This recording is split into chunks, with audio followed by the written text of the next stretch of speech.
Good afternoon, everyone. Good afternoon, and a very merry, non-stupid o'clock.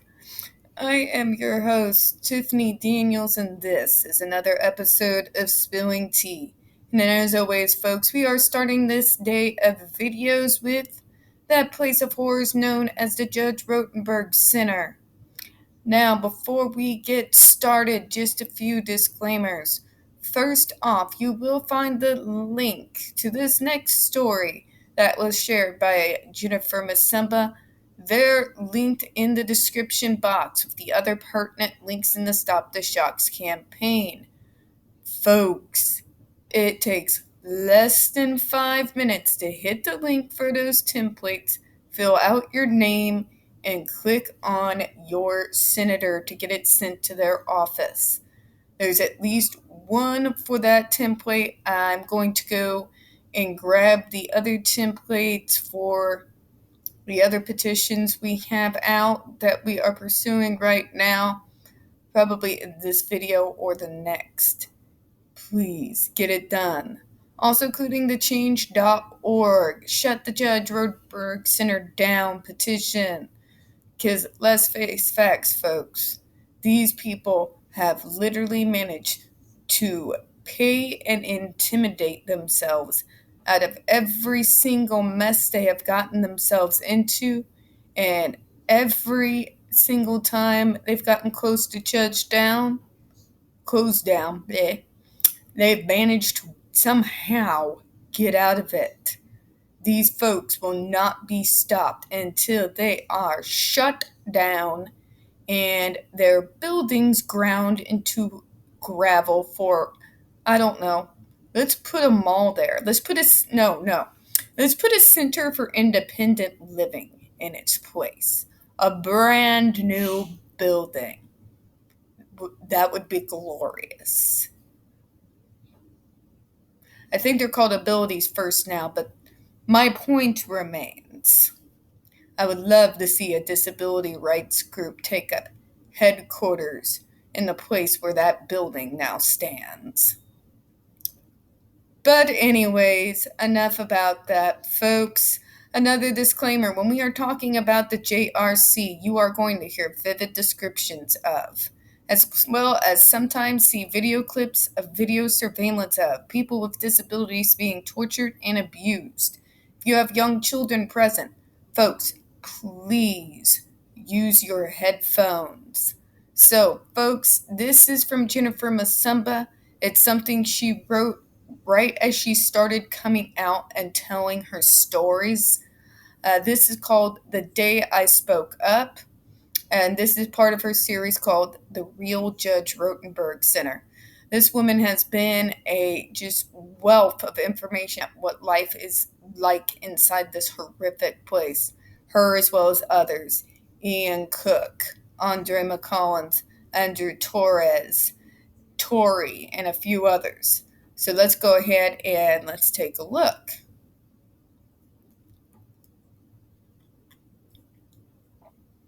And yes, this says check me out. I can't help it. I'm a little bit of a nerd. And slightly corny.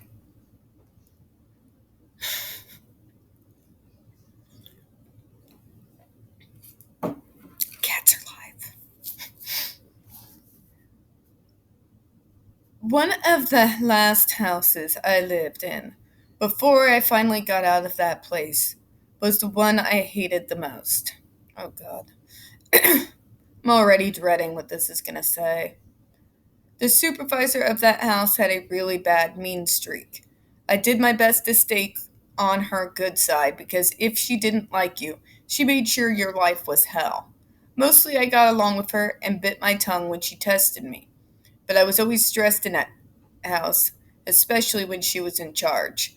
I remember one day one of the girls commented that we were being tortured. She got angry and said that we didn't know what torture was, referring to her home country. But she was wrong. We knew torture very well. Amen. She had no empathy towards what we went through every day mentally and physically. She had the nerve to try and make us feel guilty for commenting on our own abuse. Okay, I got a lot to say about this. Let's unpack this. Torture is torture. You don't get to diminish somebody else's experience because you believe what you've gone through is worse. What kind of fucking person does that? Am I sorry that maybe this person went through horrific abuse and torture? Absolutely. Absolutely. But what you're not going to do is diminish somebody else who's being tortured for daring to exist while being disabled and put them down and say, that's not abuse. You don't know real abuse. Who the hell are you to say that? What do you think getting put face down on a restraint ward with a deprivation helmet on and being shocked over 31 times is a picnic? It may not be the Iron Maiden, but it's not that fucking far from it. Food deprivation, sleep deprivation, girls being forcibly undressed against their will and bathed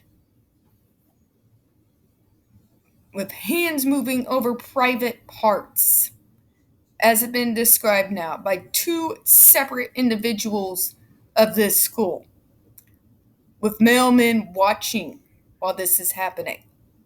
And you're going to go and fucking tell them that because they didn't go through what you did, that it's not real torture? Fuck you. Okay? I'm sorry what you went through was hell, but you do not get to dismiss that walking hell other people are going through because of your own trauma. That's what you're not going to do. Just say it. Hell's wrong with people. Moving on. It was Saturday or Sunday. We were all sitting in the living room having some free time. One of the other residences called saying that a certain girl in our house was on the list to go on a field trip with them. So the staff had to get her ready to go. She needed help dressing and stuff, and she didn't have any socks on. Staff didn't feel like going upstairs to get the girl's own clothes, so they dug through the laundry that was downstairs with us. When they were giving her socks, I noticed they had another girl's names on them. She was kind of my friend, and not even thinking, I said, "Hey, aren't those yours?" She said yes. Now, I just want to say I didn't do anything wrong. It was against the rules for staff to give our clothes or property to other students, although they did it all the time. Shocker. And it was free time, so I didn't need permission to speak to my friend. But the supervisor got really mad that I said that. Her face turned nasty and my stomach dropped. She told me no talking out. Jesus fucking Christ. So not are you gonna tell them that they don't know real torture, you're then gonna turn around and turn into the torturer. It's the cycle of abuse for a reason, folks. I tried to hold it in, but the oppression, the fucking oppression. Preach it. The power-tripping staff who saw us as less than, thank you. The policies and the program that stripped us of our basic rights to freedom of speech and freedom from cruel and unusual punishment. The program that denied my intelligence and personhood. I couldn't take it another day. I came right back at her saying, I was just helping my friend. She says no arguing with staff. Jesus. And it went back and forth from there. I knew I was going to lose all my privileges by this point, so I just kept going. I fucking would. There was nothing I was doing on my program that she could shock me for, but she searched and searched my sheet. Finally, she stopped and called the monitor from next door over. They had to call the monitor over to shock us, even ever since the prank phone call fiasco, so I knew what was coming, and I knew it was for a lie she made up. She lied and told the monitor I was tensing up, and they shocked me. Oh, Jesus. That's still... How dare you tense up and have a human reaction? You're an animal. That's what that says. That is what the fucking horror.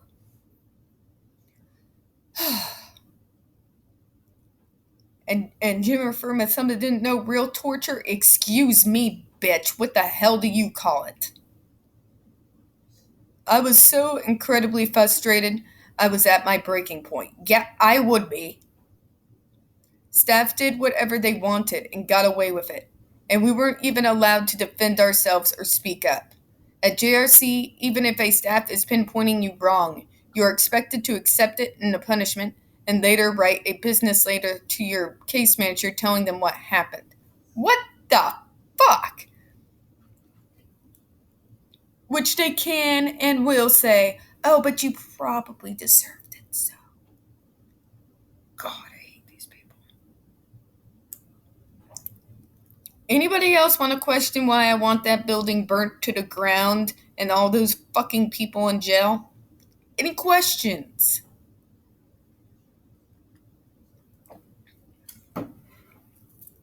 They teach us we are punching bags and must accept all the shit done to us without so much as a peep. That is teaching us to be victims that don't matter. I was sick to my stomach.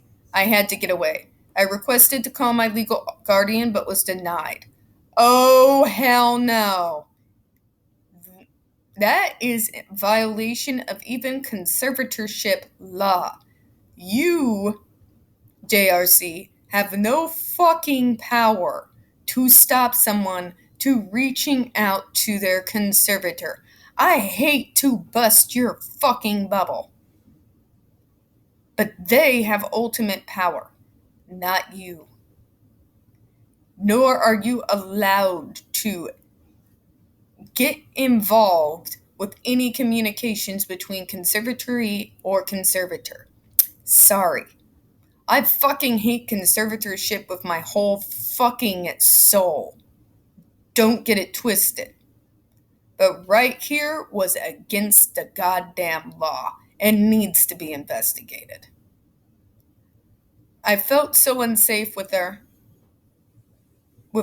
and I knew she could make up any lie she wanted to hurt and shock me. I gathered the strength and ran upstairs and out the front door. As soon as I hit the cold water air, my lungs tightened up from my asthma, and I could barely make it across the icy yard. I just crossed the street, and I got grabbed from behind. It was the supervisor, and I felt like I was in a fight for my life. I couldn't let her take me back inside, because now that were outside, she could say I did anything, and there was no camera to prove I didn't. I knew she would. She tackled me into a snowbank and was sitting on me. I was trying so hard to get up. Cars were going by, and one finally stopped. A man got out and told her to get off of me. I was yelling, help, help. She told him she had a right to do what she was because I was in a group home and she was in charge. Oh, Jesus. So that gives you the right to sit on top of people? See, I used to work for the state, JRC. Guess what? You do not have the fucking right to sit on top of one of your fucking consumers. You do not have the right to tell them no talking out.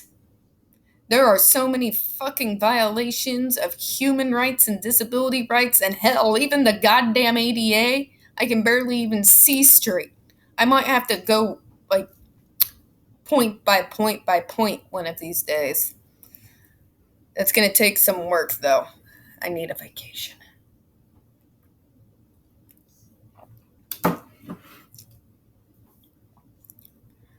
Jesus. I kept asking him for help, and he got between us and made her get off me. I remember I hugged that man, and I felt safer with that stranger than the staff I had been stuck with for years. He had called the police, and when they came, she kept arguing that she had a right to take me back to the house. But thankfully, they wouldn't let her. Oh, thank God. The police called an ambulance, which took me to a nearby hospital. I felt so relieved to be away from her, like the world off of my shoulders. I had been so scared. They put me in an empty room at the hospital, and soon after, the supervisor arrived. She tried to come in the room with me, and I freaked out. The security guard told the doctors that I was calm until she came near me, and they made her get out. After a while, the weekend administrator came. She told me because of what I did, I had to move to another residence with more staff. Oh my God. I actually felt relieved I'd be away from her. I am so thankful that stranger who stopped to help me. If he hadn't pulled her off me and called the police, she would have gotten me back in that house and shocked the hell out of me. It is amazing to me how all these strangers had more common sense and compassion than the staff at the JRC program. It shows that what society considers wrong is excused at JRC. Strangers saw me as more human than the staff did. I was lucky that day, but there were many other days when I wasn't. Oh my God. Well, that was wow. First of all, thank God for that passerby, that stranger, and those cops. I know there's more horror stories to come as we keep going through her tale here, but oh my God. These are the kind of people that the JRC call upstanding citizens helping these poor tortured souls. This is the kind of people they hire. People who are traumatized, maybe even somewhere along the line, and instead of getting help, would then perpetrate their torture onto other people who have no chance of escape, perpetuating a cycle of torture and abuse on helpless, innocent people who have no fucking where to go, who have no choice, who are given not even allowed to have a voice. That is the JRC. That is what we've been trying to close down for over 30 years. This is what we are up against.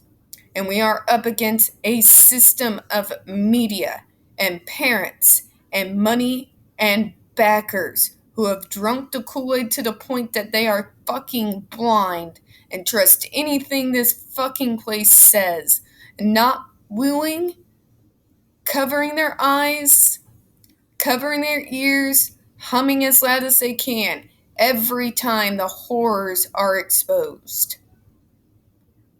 But folks, we can't let people hum and close their eyes away from this. These are hard stories to tell. They're hard stories to hear. But they need to be heard and they need to be told. We need to tell the truth of what life is like inside of this fucking hellhole. It needs to be in every single fucking media. Not their account of, but for extreme cases, no. Bullshit. I don't care how extreme you are. Nobody deserves this. Nobody. These are the voices we need to hear. These are the voices we need to be listening to. And with the evidence, the medical documents, the video surveillance that backs it up, that is what should be happening. And it should be front page news fucking everywhere. And with those thoughts, I will go ahead and close down for now. There's going to be a couple more videos today. Not on this topic, but we don't get very many views on this channel. The few that we do get do tend to get removed from time to time. So folks, please don't forget to hit that like button. Hit subscribe. Don't forget to hit the comments. Feed that algorithm. Feed it. I do appreciate your time this afternoon, and we look to see you in the next one. If not, we hope you have a good one. Bye-bye.